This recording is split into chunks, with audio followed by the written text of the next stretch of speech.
Rất hân hạnh anh đã đến quán của em gội đầu. Giờ quán của em có rất nhiều loại dầu gội đầu. Anh dùng loại gì ạ? Romano hay là Joy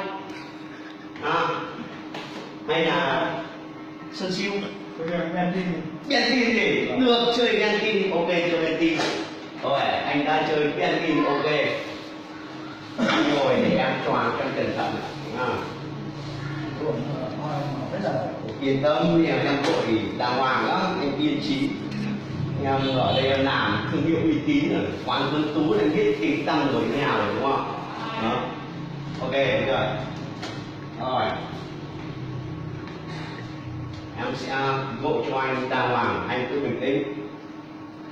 Của em ấy là hội đầu cho anh là phải theo ví dụ nhạc, đấy, cái sở trường quán của em là thế, ok. Nhạc lên!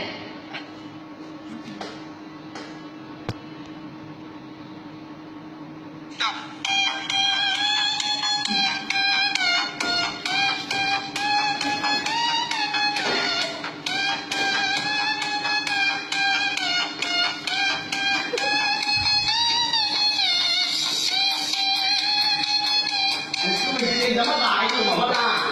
Anh cứ nhắm mắt vào.